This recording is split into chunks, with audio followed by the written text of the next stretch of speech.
Dans la vie de tous les jours, on fait face à des problèmes, on ne sait pas forcément comment les résoudre, mais le plus important, c'est d'abord de bien le définir. Le problème, c'est le besoin. Quel est le besoin? Donc le besoin, par exemple, en sciences, ça va être, si on prend l'exemple d'une voiture autonome, aujourd'hui on essaye de développer des voitures autonomes, comment je fais pour aller d'un point A à un point B avec ma voiture autonome? Là, c'est un besoin, mais il n'est pas bien défini.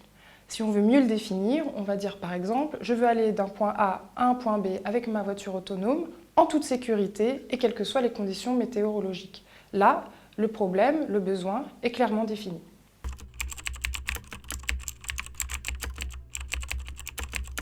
Dans la vie de tous les jours, une fois qu'on a bien défini le problème que l'on avait, on va avoir des contraintes, plein de contraintes, qui font que parfois on va se sentir dépassé.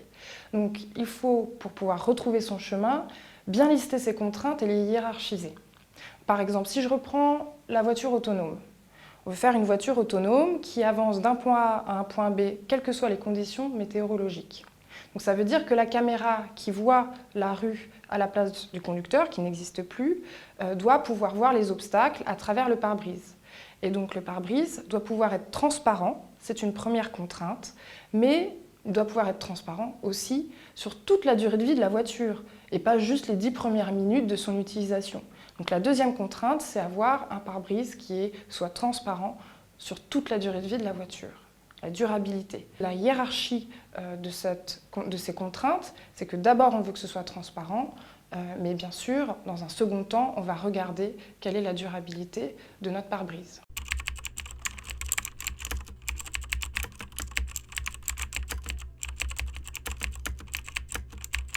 Une fois qu'on est en phase de recherche d'une solution, ou de solutions au pluriel, on est parfois en panne d'inspiration.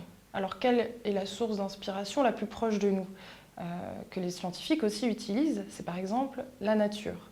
Donc si on reprend l'exemple de la voiture autonome, on recherche un pare-brise transparent, a priori par temps de pluie, on ne veut pas qu'une goutte d'eau soit étalée sur le pare-brise. Si on regarde dans la nature, on voit par exemple que la feuille de nénuphar, elle est hydrophobe, ça veut dire que la goutte d'eau ne s'étale pas dessus. On pourrait se dire, on pourrait reproduire un peu la chimie de surface de cette feuille de nénuphar sur le pare-brise pour pas que l'eau ne s'étale dessus. Le problème, c'est qu'à 0 km/h, et donc par exemple une goutte d'eau statique, elle reste sur la feuille de nénuphar. Elle ne s'étale pas, certes c'est hydrophobe, mais elle reste collée dessus.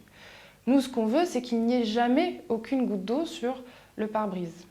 Alors là, on va regarder plus performant. La feuille de lotus. La feuille de lotus, elle, est super hydrophobe. Les gouttes d'eau ne s'étalent pas, mais ne restent même pas sur la feuille, un peu comme ce qu'on voudrait sur le pare-brise. Voici, avec l'inspiration de la nature, ce qu'on pourrait avoir en reproduction dans la vie de tous les jours sur la voiture autonome.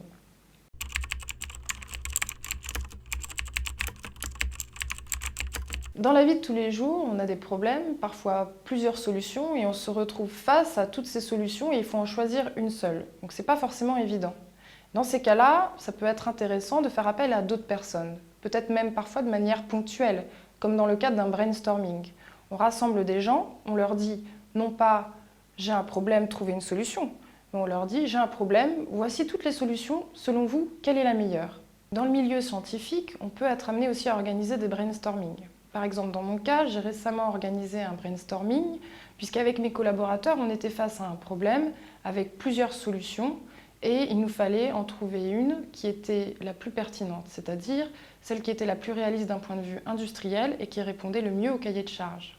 On a rassemblé des personnes avec des états d'esprit différents, qui allaient aussi avoir plus de recul que nous face au problème.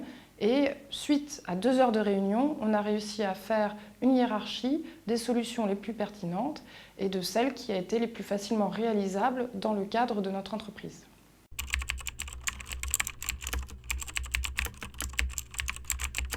Dans la vie de tous les jours, lorsqu'on a une solution, on a envie de l'adopter immédiatement. Or, il faut faire des tests pour vérifier que cette solution est la meilleure. En particulier, lorsqu'on a un matériau qui a des meilleures performances, qui répond à un problème qu'on avait par rapport à un autre, un ancien matériau. Il faut tester ce nouveau matériau afin de prouver que ces nouvelles performances sont bien meilleures que l'ancien matériau. Et donc, on va mener une batterie de tests et tous ces tests devront être menés avec ces deux matériaux dans les mêmes conditions, de manière à être sûr que l'ancien matériau est moins bien que le nouveau matériau pour les performances que l'on aura citées dès le départ.